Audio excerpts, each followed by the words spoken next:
What a change in just 1 week. Last Sunday night, Toronto was reeling from the chaos of the G20 protests. Today, a different city altogether. Sunny, inviting, and graced by the visit of a monarch beloved by many Canadians. Have a listen to this.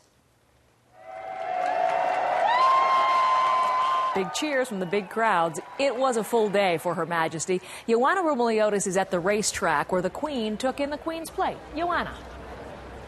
Heather, from horse races to church services where the Queen went, royal watchers followed. Long before the church bells rang, the people had come, waiting and wilting in the blazing sun, while inside, at least one bell ringer was feeling the heat too. Henrietta Walmark had volunteered for this job before she knew she'd have a royal audience. It's really a thrill to be here today and to do this for someone so distinguished and quite intimidating. The Queen, it seems, can still stir up a crowd. 8-year-old Darby Harrison was tongue-tied just at the thought of seeing her up close. And if the Queen stops, what will you say? Not really sure. Sandra Jones came in her Sunday best, too, among the hundreds who had snagged tickets for Sunday's special Mass. Oh, my dear, I couldn't sleep, I couldn't rest, I just kept running it over in my mind. Long live the Queen! The monarchy itself may be irrelevant to many Canadians, but the Queen still commands a crowd. This royal correspondent says her appeal is as strong as ever. The Queen has been part of most people's lives for all their lives. We all have had the Queen around the whole time. She's part of our DNA, isn't she? And everybody likes the Queen. And with that comes a perception of accessibility.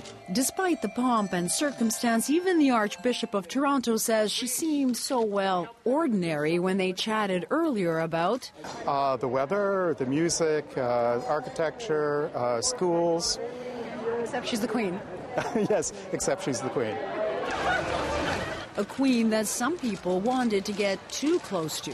Security seemed taken aback when a woman broke from the crowd to hand the monarch a black plastic bag which turned out to contain a tea towel. The Queen took it in stride, moving on later to that same little girl who was longing to meet her. It's magical. After church, it was off to the races, the prestigious Queen's Plate. Very few got close, but many dressed up just for the occasion. We're coming to the Queen's Plate and we figure, if you're going to come, might as well go all out, you know? A racing enthusiast, the Queen has now attended the race 4 times. She took time to greet some of the jockeys but didn't place any bets and capped off the day by presenting the winning trophy. Today ended with high-stakes racing. Tomorrow will be about high-tech touring when the Queen meets the brains behind some of Canada's best-known innovations. Heather? Joanna, thank you. That's Joanna Rumeliotis in Toronto. And as Joanna mentioned there, this was the Queen's 4th visit to the Queen's Plate.